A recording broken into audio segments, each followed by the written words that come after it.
The evening had that strange warmth that clings to southern summers, thick, humid, alive with cicadas. I remember the sound of the ceiling fan whirring above our dinner table, slicing through the heavy silence that came right before a storm. My family had gathered, supposedly to celebrate the anniversary of my late husband's passing, a small dinner, they'd said. Just to remember Dad, my son had texted that morning.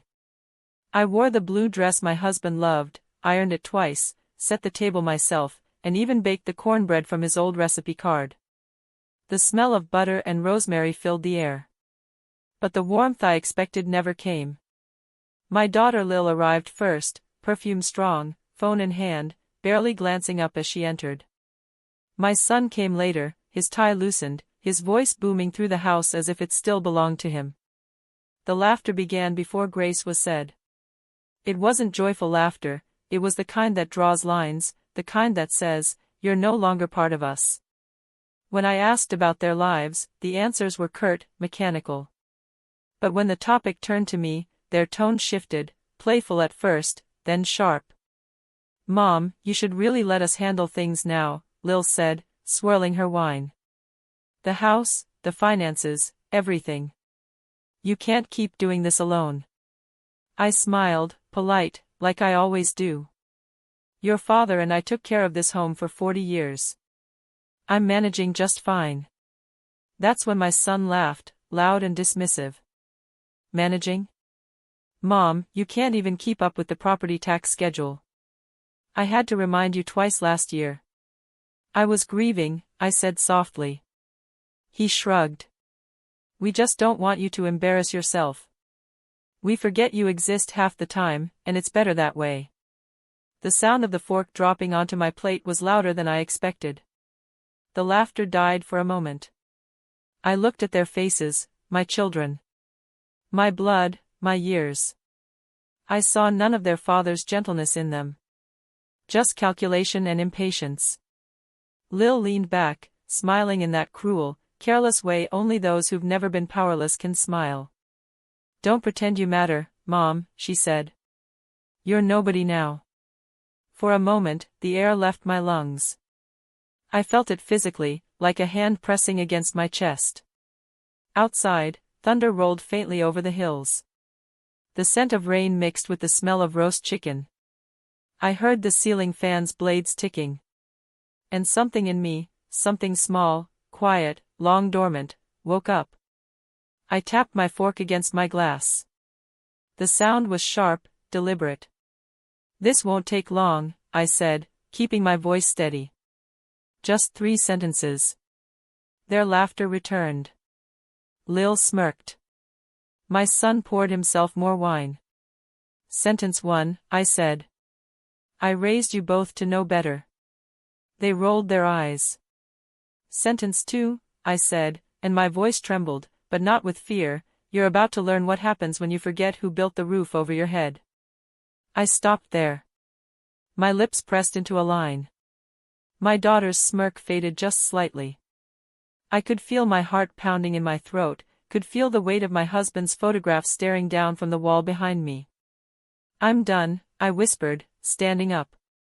I walked away slowly, past the framed memories they no longer noticed, first birthdays, graduations, the day we paid off the house. My husband's study door creaked open as I entered. The scent of his pipe tobacco still clung to the air, mixed with the faint lemon polish I'd used for years. I turned on the desk lamp. The amber light fell on the stacks of old bills, envelopes, and the dark brown folder that had not been opened since his death. The label was faded but still legible, Deed, Whitmore Residence. I traced the letters with my finger. The folder was warm from the lamp's heat, and when I lifted the cover, the papers inside rustled softly, like something breathing after being forgotten. My hands shook as I looked over the inked signatures, my husband's, mine, the notary's seal. He had always been thorough, always thinking of the long game. He'd once told me, "If anything ever happens to me, don't let them rush you. Everything you need is already written down." At the time, I thought he meant comfort. Now I understood he meant power. Outside, the storm broke open. Rain pattered against the window, lightning flashing through the curtains. My reflection in the glass looked older than I felt, gray hair pulled tight, eyes hollow from years of keeping peace. I whispered to him, "They think I'm nobody." My voice cracked. "But you always said knowledge is worth more than pride." I closed the folder carefully, slid it into a clean envelope, and placed it inside the desk drawer. I sat there for a long time, listening to the storm move closer, the wind rattling the branches against the window. I thought about the years I'd spent taking care of them, packing lunches, driving carpools, working late at the post office just to pay tuition.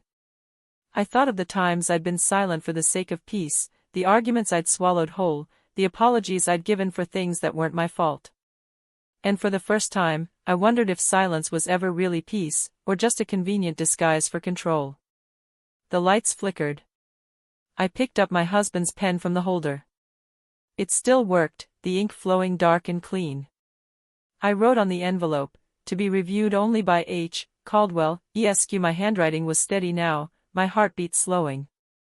I didn't know exactly what I'd do yet, but I knew this: I wouldn't let my own children decide my worth. When the rain finally stopped, the house felt impossibly still. I could hear my son's car starting in the driveway, tires splashing against the wet pavement. My daughter's voice echoed faintly, arguing on the phone. I blew out the candles on the dining table one by one, each tiny hiss of smoke marking an ending.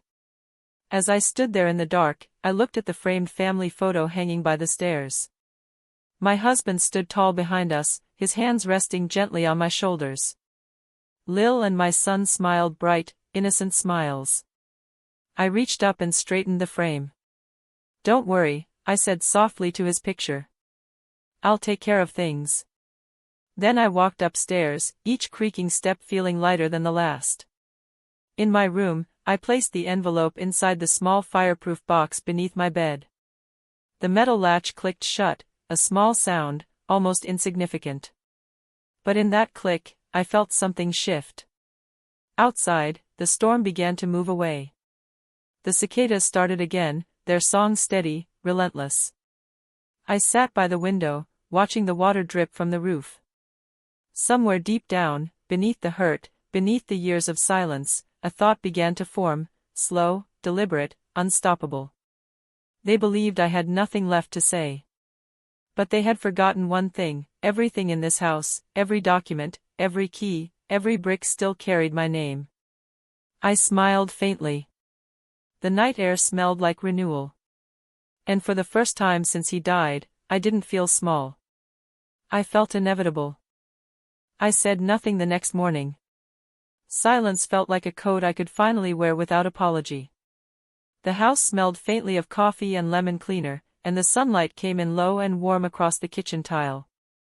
I moved slowly, washing a plate, folding a towel, pretending to be the version of myself they believed in, harmless, grateful, easy to dismiss. Inside, the storm they'd started kept its steady rhythm, but I hid it behind routine. The trick, I decided, was to let the world keep thinking the old clock had stopped, while inside the gears had only begun to turn. By mid-morning I walked to the post office, the one where I'd sorted letters for half my life. The new manager waved, surprised to see me. Retirees rarely come back on weekdays unless they need money orders. I bought a sheet of stamps and asked, casually, if anyone still used certified mail. "All the time," he said. "Lawyers, agencies, people who want a paper trail." I let the phrase settle on my tongue, a paper trail. I carried it home the way you carry a match in a windstorm, cupped, protected, alive. At noon I called Mr. Caldwell and asked if he still had my husband's file. His secretary put me on hold. I listened to the faint clicking of keys, the papery shuffle of records. When he came on, his voice had that gravity that used to calm my husband after difficult weeks. "Of course, Helen," he said. "Come by this afternoon. Bring any documents you have." I packed the deed folder into a canvas tote, wrapped it in a towel as if it were glass. His office smelled of old books and floor wax. Diplomas lined the wall. He shook my hand formally, then put both his hands on top of mine, which I didn't know I needed until that moment. I told him about the dinner. I kept my voice even. He didn't interrupt. When I finished, he exhaled and opened the folder with the care of a museum curator. He scanned the deed, then reached for a thick binder labeled County Recording Standards. He traced a paragraph with a ruler. "Here," he said. "See this phrase, 'with right of survivorship'? It means precisely what we always counseled your husband to keep: your title persists. No transfer can exclude you unless you consent." The words were dry ink on paper, but they started a small fire in me. Even so, I hesitated. "They're my children," I said. "I don't want to hurt them. I want them to stop hurting me." Caldwell nodded. "Then we won't hurt them. We'll build a structure that leaves no room for cruelty. Justice without the spectacle." He explained options: life estate, revocable trust, transfer to a preservation nonprofit with a residency clause. "It keeps you in control," he said. "And it teaches them the boundary between want and right." I left with a list in his careful handwriting and a copy of the deed he'd stamped client original, do not alter. At home, I brewed tea and sat at the dining table where the laughter had cut me the night before. I pulled my yellow pad closer and wrote small steps: call county clerk, request certified copy, inventory bank accounts, schedule appraisal, collect property tax receipts, verify homeowner's insurance. Each item steadied me. Planning felt like breathing. In the afternoon I walked 2 blocks to Maya, my neighbor and friend since our kids were young. She'd been a paralegal before she lost her husband and switched to part-time bookkeeping. I didn't tell her everything, I didn't have to. She noticed my tote bag bulging with papers and patted the porch swing beside her. "If it needs filing," she said, "I'll show you the fastest way to get an answer." We made a list of county websites, looked up the assessor's parcel number, and printed a fee schedule for recording documents. She taught me how to scan pages on her little all-in-one printer so they saved as PDFs with clear file names: deed_1981_signed.pdf, tax receipt _2020.pdf, insurance _renewal.pdf. She labeled a thumb drive with my initials and the year. "Backups," she said. "You don't fight loud. You fight organized." That night I couldn't sleep. I sat on the edge of the bed with the bedside clock glowing softly. In the quiet, doubt tried to regrow. "You're punishing your own children." I answered myself out loud, barely above a whisper. "I'm teaching them what their father taught me, that a signature is a promise, not a weapon." I opened my journal and wrote 2 columns, revenge on the left, justice on the right. Under revenge I wrote, rage, humiliation, winning for show. Under justice I wrote, protection, boundaries, dignity, truth in daylight. I closed the book. I knew which column I could live in. Most people think power is loud. I found mine in little sounds: the thud of the stamp when the county clerk's office returned my certified deed, the single chime of an email confirming my records request, the click of my phone's voice memo app as I narrated dates to myself. I began saving every message from Lil and my son about the house in a folder called Family, Property Notes. I replied pleasantly, always asking for details: the realtor's full name, proposed closing dates, who would pay transfer taxes. The more they believed I was confused, the more they explained, and the more the web tied itself into their own assumptions. I met with Angela, the loan officer at the local credit union where my husband had kept our retirement savings. She greeted me by name. We'd set up Christmas club accounts there for the kids when they were little. In a glassed-in cubicle, she pulled up my accounts and tilted the screen slightly my way. "There's also a payable on death certificate your husband opened years ago," she said. "It's small, but it's designated for legal expenses if needed." He called it a rainy day lawyer umbrella. I laughed despite myself. Angela printed the beneficiary designation and asked if I wanted to update anything. I kept everything as it was and thanked her. On the way out, the branch printer hummed behind me, sounding oddly like applause. Back home I called Pastor Reed, not for advice about scripture. I wanted his memory. He had counseled our family when the kids were teenagers, when every boundary was tested. He remembered my husband's will signing in the church office because the fellowship hall was being painted that day. He said something I never forgot, the pastor told me. He said, "A house is made of walls. A home is made of promises." After we hung up, I wrote that down and taped it inside the deed folder. Days became a rhythm of quiet steps. I visited the county recorder, a window beneath a buzzing fluorescent bar where a clerk with purple reading glasses reviewed my forms. She stamped, scanned, and slid them back through the slot. I kept the receipts, tucked them into a manila envelope marked proof of filing. I ordered a professional appraisal. The man walked through the rooms with a laser measure and polite questions, commenting on the crown molding my husband had installed by hand. I made copies of everything and hid one full set in a Ziploc bag in the back of the freezer, Maya's odd but clever suggestion. "Fireproof enough for a crisis," she'd said, winking. In the margin hours I tested my resolve. I organized photos, I made soup, I called my sister and talked about roses.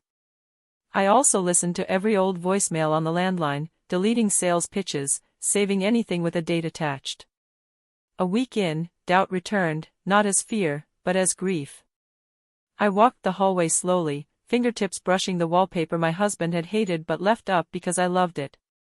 Am I being cruel? I asked the empty house.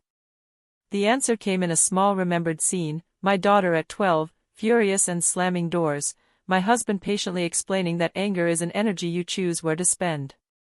"Spend it on a boundary," he'd said then. "Not on a bruise." One afternoon, while sorting tax files from a decade ago, I noticed a thin legal-size envelope taped flat under the bottom of the drawer, a place only a meticulous man would consider. The tape had dried to yellow glass. I peeled it carefully, heart hammering like a bird's. Inside was a single sheet, a notarized rider referencing the deed by book and page, signed by both of us the year after our son was born. Bolding that wasn't there before had been added in my husband's neat underline, with right of survivorship, and with the surviving spouse retaining full authority to convey, encumber, or otherwise dispose of the property without consent of any other party. Behind it, a note in his hand: "If you ever feel small, read this out loud." I read it. I read it again. Then I opened my voice memo app and recorded the clause, my own voice slow and certain, the way he would have wanted the world to hear it. The following week arrived quiet as dawn fog, and I began living a double life, one version of me still small and smiling, the other precise and awake. On the outside I was the same old Helen who asked about church picnics and baked lemon bread for the neighbors. Inside, I was measuring time by deadlines and signatures. I learned that revenge, when done properly, doesn't look like fire. It looks like paperwork. The first task was to make the change invisible. Mr. Caldwell drew up the documents for transferring the property into the Heritage Preservation Trust, a local nonprofit that protected old houses from demolition. He explained every clause patiently. I would remain the legal life tenant, responsible for upkeep, but the title itself would move to the trust. My children would never again hold legal claim to it. "They can't sell what they don't own," he said. "And they can't contest what you've already given." I visited the courthouse twice that week. The first time I only watched, the rhythm of clerks stamping pages, the buzz of the copier, the slow shuffle of people paying parking tickets. The second time, I carried my folder and wore my best beige cardigan, the one that made me look fragile enough to be overlooked. The woman behind the glass window smiled when she saw my forms neatly labeled. "You're better organized than most attorneys," she said. I took that as the highest compliment I'd heard in years. At home, I began keeping a second notebook, my quiet ledger. It contained every date, receipt, and confirmation number. I listed the trust's tax ID, the recording number from the deed transfer, and the name of the notary.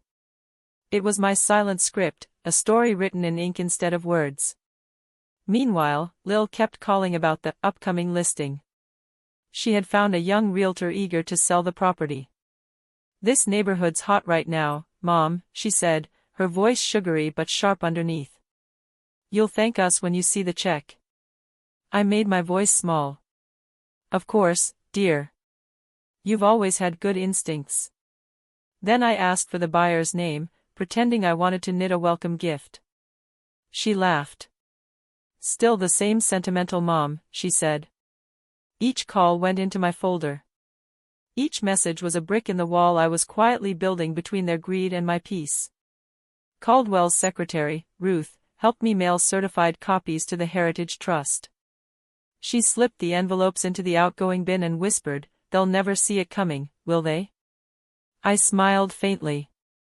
"They'll see it when it's too late."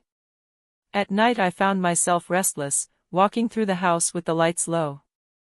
Every creak of the floorboards felt like my husband's footsteps, as if he approved each move. His study had become my command post, folders stacked by category, post-it notes marking progress. I wasn't driven by anger anymore, just precision. The world had taught me that silence was protection, and now I was learning it could also be strategy. A week before the transfer was finalized, I met with the trust's director, a woman named Eleanor who wore linen suits and smelled faintly of cedar. She listened as I explained the house's history, how my husband built the porch railing by hand, how we planted magnolias the year our son was born. "It's a beautiful story," she said. "We'll make sure it's preserved." She handed me the final contract to review. The paper was thick, the kind that whispered permanence when touched. At the bottom, the space for my signature waited. I hesitated for a long time. Signing it meant closing a chapter that had begun 40 years ago with 2 hopeful newlyweds and a bank loan. It also meant ending the control my children thought they had over me.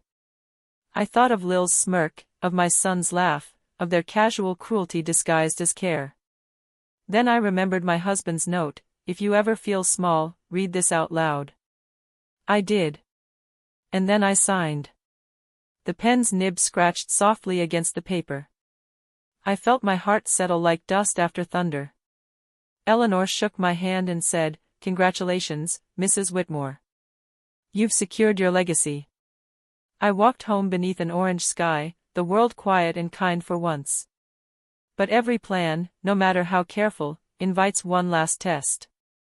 Mine arrived 3 days later in the form of a text from my son, "We're showing the house this weekend. Don't worry, we'll handle everything." I stared at the message for a long time. They had no idea that their grand event was already fiction. Still, I felt a pang, not guilt exactly, but sorrow for how far apart love and respect had drifted. I drafted a reply that read, "Of course, dear. Just be sure to lock up afterward." The next morning I drove to the courthouse to confirm the record had been indexed. The clerk checked her monitor, then smiled. "It's official as of yesterday. Recorded and sealed." Her stamp landed with a soft thud on my copy. I thanked her and stepped outside into the sharp autumn light. The courthouse steps gleamed from rain, and the air smelled like clean stone. I realized I'd been holding my breath for months. That afternoon, I stopped by Maya's porch. She was trimming her rose bushes and offered me lemonade. I told her the news in a whisper, like confessing a miracle. She laughed so hard she nearly dropped the shears. "You did it, Helen. You outpapered them." Her laughter was pure relief, not cruelty. "You're proof that calm women run the world." We toasted with lemonade. I felt the tension melt from my shoulders. But even victories can feel lonely. That night, as I folded laundry, a shadow of doubt crept back in. Was this justice, or exile? Would my children ever forgive me once they realized what I'd done? I sat at the kitchen table and opened my quiet ledger. Beneath the last entry I wrote, "Mercy is not surrender. It's choosing to end the harm without passing it on." Then I closed the book and slept soundly for the first time in years. The following weekend, I stayed out of the house while my children paraded strangers through my living room. I spent the day at the public library, reading quietly by the window while rain tapped against the glass. At noon, I walked down to the courthouse cafe and sipped soup, imagining the moment when the buyer's lawyer would uncover the truth. I almost felt sorry for them, almost. When I returned home that evening, a "for sale" sign stood proudly in the yard, its white paint gleaming in the streetlight. I smiled at the irony. Let them believe. Let them dream of profit. The higher they built their expectations, the more poetic the fall would feel. Inside, I poured tea and called Caldwell. "Everything's ready," I said. "All that remains is patience." He chuckled softly. "You've become quite the strategist, Helen. Your husband would be proud." I walked through the quiet rooms, the tick of the grandfather clock marking each second closer to justice. The air smelled of lemon polish and fresh paper. I touched the corner of the deed framed in my study, then looked out the window where the "For Sale" sign swayed in the wind. There was one final step left, a small act that sealed the plan. I composed a polite letter to the Heritage Trust, thanking them for their help and authorizing them to send official ownership confirmation to any legal inquiries. It was a single paragraph, ending with my signature and the date. I slipped it into an envelope and left it by the front door for the morning mail. That night, lightning flickered beyond the hills, distant but steady. I sat in the dark, the only light coming from the window where the storm glowed pale against the horizon. I thought about all the women I'd known who swallowed disrespect because they feared loneliness more than dishonor. I thought about how small they were made to feel, how often silence was mistaken for weakness. And I whispered, "Never again." When the thunder finally reached the valley, it sounded like applause. Downstairs, on the dining table, the envelope with my signature waited beside the folded deed copy. Tomorrow it would travel to the trust office downtown. Tomorrow, the story that began with humiliation would turn quietly toward power. And somewhere inside me, that quiet gear, the one that had started the night they mocked me, kept turning, slow and steady, toward justice. The sky that morning looked washed clean after the storm, the kind of fragile blue that never lasts long. I made oatmeal, fed the sparrows on the porch rail, and waited for the phone to ring. It did, at exactly 9. My daughter's cheerful voice sounded rehearsed. "Mom, good news. We've got a buyer. They love the house. Cash offer, closing next month." Her tone carried that syrupy sweetness that always came right before a demand. "All you need to do is sign the disclosure forms when we bring them by." I stared out the window at the magnolia tree my husband planted the year she was born. Its leaves trembled faintly in the wind, the same way my hands had once trembled trying to calm a crying baby. I kept my voice level. "Of course, dear. Bring whatever you need." She heard agreement. I heard the sound of a trap closing, in reverse. I hung up and called Mr. Caldwell. "It's begun," I said. He chuckled, low and knowing. "Then let's make sure it ends properly." He reminded me that the county filing was official, that my name remained the sole authorized resident, and that any sale without my signature was invalid. Still, I wanted proof of communication. "Paper trail, remember," I said. He laughed. "You've learned fast." I wrote the date and time in my quiet ledger, then tucked the phone bill beside it for good measure. By afternoon the doorbell rang. Lil and my son stood on the porch, both dressed as though attending an interview. She carried a folder, he carried confidence. I opened the door, let them talk first. "Mom," Lil began brightly, "this is such a blessing. We can finally get you settled somewhere comfortable. The buyers are even willing to let you stay here a few weeks while we arrange your apartment." Apartment. The word dropped like a pebble into my chest. My son slid a few papers across the dining table, the same table where they'd once told me I didn't matter. "Just standard disclosures," he said. "Nothing complicated. You just sign at the bottom, and we'll handle the rest." I looked at the stack. The ink was fresh, the pages thick. I ran my fingers over the lines, feigning confusion. "This says, property owners of record," I murmured. "That's you, right?" Lil laughed too quickly. Yes, it's just legal language. You're still included, Mom. We wouldn't do anything behind your back." The lie came so easily I almost admired it. I flipped to the last page, smiled faintly, and said, "I'll read these tonight and drop them by your office tomorrow." They hesitated, but my voice carried that soft steadiness they still mistook for weakness. When they left, I locked the door and exhaled for the first time all day. That evening, I spread the papers under my desk lamp. Their names were typed neatly where mine had once been. They hadn't even checked the public record before erasing me from their version of reality. I almost pitied them. Almost. I called Caldwell again and described every line. "Keep the copies," he said. "When they realize, they'll try to shift blame. Better to have evidence they drafted false documents." I stapled the pages together, stamped the date, and slipped them into my quiet ledger. Justice, I realized, isn't a thunderclap. It's a filing system. 2 days later, I received an email from the buyer's representative, an attorney verifying property details. The message was polite but clear: "Please confirm full ownership rights and any existing occupancy agreements." I replied with a brief note: "All ownership details are available through the County Recorder's Office, Book 2841, page 37. That was all it took.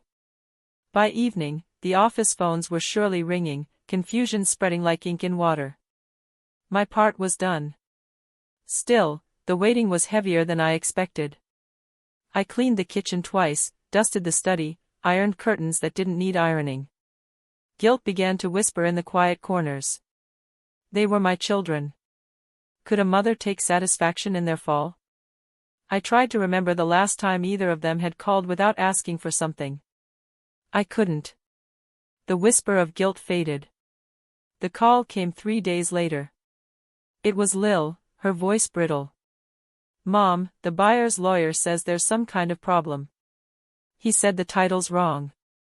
Did you change something?" Her words cracked in the middle. I let a few seconds stretch out before answering. "I'm not sure what you mean. Everything's exactly as it's supposed to be." Silence on the other end, followed by a stifled sob. "You don't understand, Mom. We've already accepted the deposit." I imagined her pacing, nails clicking against her phone. "Maybe you should talk to Mr. Caldwell," I said gently. "He'll explain." Then I hung up. An hour later Caldwell called, barely hiding amusement. "They just left my office," he said. "Apparently they're shocked to learn they own nothing." I showed them the filings, the notarized trust, the residency clause. "Your daughter looked like she might faint." I didn't laugh, but my lips curved. "You didn't mention me by name, did you?" "Of course not," he said. "The documents speak for themselves." That night, I set the table for one and poured a glass of red wine. The air hummed with quiet satisfaction. I thought about how my children had spent months treating me like a problem to be solved, a piece of property to be moved. They'd turned their father's legacy into a transaction, and in the end, the transaction turned on them. Still, I couldn't bring myself to celebrate. Revenge, even when clean, leaves a trace of ash in the mouth. I raised the glass to the empty chair across from me. "You'd have enjoyed this, Robert," I said. "You always did love a tidy ending." But it wasn't over yet. The next morning they arrived without calling. The doorbell rang again and again until I answered. Lil's face was blotched with tears, her brother's jaw tight with anger. "You can't do this," she said, voice breaking. "You can't just take it from us." I met her eyes. "I didn't take anything. You tried to take what wasn't yours." My son stepped forward, fists clenched at his sides. "Dad would never have wanted this." I held his gaze, calm. "Your father wanted this house to be protected. You never asked what that meant." They stood there, breathing hard, waiting for me to crumble. But I didn't. I handed them each a photocopy of the deed transfer. "This is the truth," I said. "You can check it yourself." My son threw his copy onto the porch. "You'll die alone in this place," he spat. I looked past him to the magnolia tree, the sunlight turning its leaves silver. "Then at least I'll die free." They left without another word. Their car tires screeched against the gravel as they sped away. I watched the dust rise and settle. For a long time, the only sound was the wind pushing through the garden. Later that week, I received a formal letter from the buyer's attorney confirming withdrawal from the sale. I pinned it to my bulletin board next to my husband's old photograph. Beneath it, I placed a note in my own handwriting: justice served by silence, witnessed by law. It wasn't triumph I felt, it was stillness, the deep kind that follows a storm. That night, I made tea and sat by the window. Rain began again, soft this time, tapping the glass in slow rhythm. The world outside shimmered in the streetlight, quiet and washed clean. I thought of my children's faces, shock, disbelief, then the slow collapse of arrogance into comprehension. Not destroyed, just undone. Maybe one day they'd understand that it hadn't been cruelty, only consequence. When I finally went to bed, the house felt lighter, as if the walls themselves had exhaled. The papers were safe in their drawer, the deed framed in my study. I turned off the lamp and whispered, "It's done." And somewhere in the distance, thunder rolled one last time, not angry, just final, like a gavel closing a case. Morning arrived like a soft apology, the kind that doesn't need words. I woke to sunlight stretching through the lace curtains, dust motes floating in its path. The house was quiet except for the ticking of the grandfather clock and the low hum of the refrigerator. For the first time in years, I didn't feel the ache of dread before getting out of bed. There was no phone call to brace for, no argument waiting to unfold. Just peace, thin, fragile, but real. I made tea instead of coffee that morning. Tea felt gentler. When I carried the cup to the porch, the world smelled of rain and earth. The magnolia tree glistened. A bird had built a nest in its branches, and I caught myself smiling at the thought that life continued, even after storms.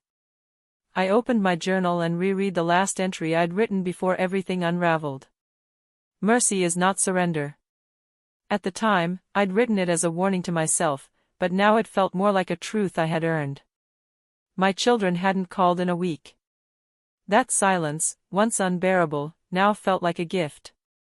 I didn't need their words to know what they were feeling: shock, guilt, embarrassment. They were likely spinning stories to friends, painting themselves as misunderstood, maybe even betrayed. I didn't blame them for that. People rarely admit when their greed has met a wall of decency stronger than their will. The days found rhythm again.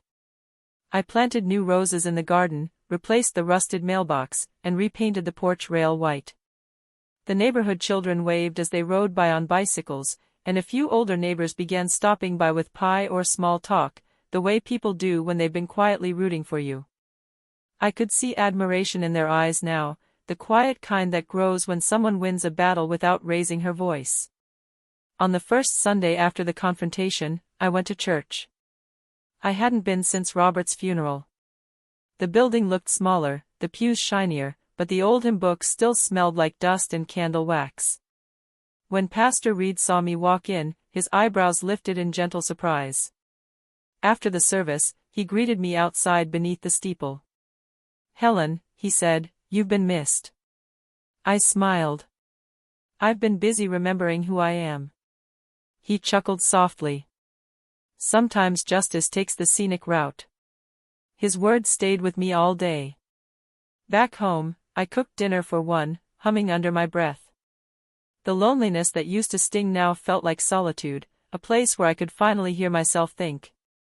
I cleaned the dining table where that cruel laughter had once echoed and replaced the old runner with a new linen cloth, pale blue like the morning sky. On it, I placed a small vase of magnolia blossoms. The house no longer felt like a battleground. It felt like memory redeemed. A week later, a letter arrived. The handwriting was unfamiliar at first glance, shaky but careful. It was from Lil. "Mom," it began, "I've been doing a lot of thinking. I was angry because I felt left out, but the truth is, you did the right thing. I see now that we were wrong. We treated you like an obligation instead of a mother. I hope one day you can forgive us." I read the lines twice, then folded the letter neatly and set it beside my teacup. Forgiveness, I thought, is not an instant thing, it's a door you can only open once the house behind it is truly clean. That night, I took out the deed frame from my study wall. The paper inside gleamed faintly under the lamplight, its embossed seal catching gold around the edges. Beneath it hung the small brass plaque the Heritage Trust had gifted me last month when they completed the preservation paperwork. It read, "This home stands as proof that dignity cannot be taken, it must be surrendered to be lost." I traced the letters with my finger and felt the quiet pulse of pride. The house had become more than a building now. It was a story carved in law and memory. The trust invited me to host a small open house for local students to learn about historical architecture. On the day of the event, the lawn was filled with laughter again, but not the cruel kind. Children ran across the grass, teachers snapped photos, and a volunteer from the trust gave a short talk about Mrs. Whitmore's contribution to community heritage. I stood near the doorway, smiling as they spoke about me in the third person, as if I were already a legend. One little girl tugged on my sleeve and asked, "Did you really save the house all by yourself?" I knelt beside her and said, "Not by myself, dear. With the help of patience and a pen." She looked puzzled but nodded solemnly, as though that made perfect sense. That evening, after everyone left, I sat on the porch steps watching the sky turn violet. A soft breeze stirred the chimes hanging by the door. The sound was delicate, like laughter remembered without pain. I thought of Robert, his steady hands, his belief that everything could be fixed with enough honesty and persistence. I whispered to the air, "It's fixed now." Somewhere in my mind, I heard his warm chuckle, the one that always ended with a sigh.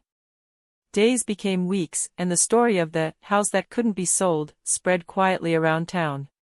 Neighbors retold it as a moral parable. Some said the widow outwitted her greedy heirs, others said she protected her husband's dream. I didn't correct them. Every version carried a piece of truth. What mattered was that the lesson endured. One afternoon, my son stopped by unannounced. He stood at the gate longer than necessary before knocking. When I opened the door, he didn't look like the man who had once laughed at me across this table. His face was tired, his confidence stripped down to something human again. He held a box in his hands. "These are Dad's medals," he said quietly. "I found them in storage. I thought they should stay here." I took the box and nodded. "Thank you," I said. He hesitated. "I'm sorry, Mom." That was all. Then he left. But it was enough. Later, I opened the box. The medals gleamed faintly, still pinned to their velvet strip. I placed them on the mantel beside the photo of him in uniform. For a long time, I simply stood there, letting memory wash through me, not grief anymore, but gratitude. He would have approved of how it ended, clean, lawful, merciful. As the year turned, the Heritage Trust sent me a letter inviting me to speak at their annual luncheon. "You're an example of citizen stewardship," they wrote. I laughed softly, thinking how that phrase could never capture the messy heart of what happened. Still, I agreed to go. At the event, held in a small community hall, I told the story in careful, factual language, how paperwork and patience preserved not just a building but a principle. When I finished, people clapped politely. A few older women approached afterward with misty eyes, whispering things like, "You gave me courage," and, "I wish I'd done what you did." I realized then that my story wasn't really about revenge. It was about permission, for every quiet person told they no longer matter to reclaim the pen that writes their name. That evening, I returned home to find the house glowing in the soft orange of sunset. I unlocked the door, stepped inside, and felt that familiar creak of the floorboards, the one that always made it sound like the house sighed when someone came home. I went to the study, opened my journal one last time, and wrote, "Justice delivered. Heart at peace." Then I closed it, slid it onto the shelf beside the old family albums, and placed the brass key of the front door on top. The world outside dimmed into twilight. I sat by the window, watching the lights flicker on across the neighborhood. Somewhere far off, I could hear the faint sound of a lawnmower, a dog barking, life continuing without spectacle. The hum of ordinary things felt like music. Before going to bed, I returned to the dining room, the scene of every hurt and every victory. On the table sat the vase of magnolias, now beginning to wilt. I replaced them with fresh ones from the tree outside, arranging them with care. Their scent filled the room, sweet, clean, forgiving. I whispered to the silence, everything's where it belongs now. As I turned off the light, the reflection in the window caught the glint of the framed deed behind me. It stood as quiet proof that strength doesn't always raise its voice. Sometimes it simply signs its name, closes the folder, and lets time carry the echo. And when I finally lay down, the last thought before sleep was simple, weightless, and true: peace doesn't arrive when others say sorry, it arrives when you stop waiting for them to.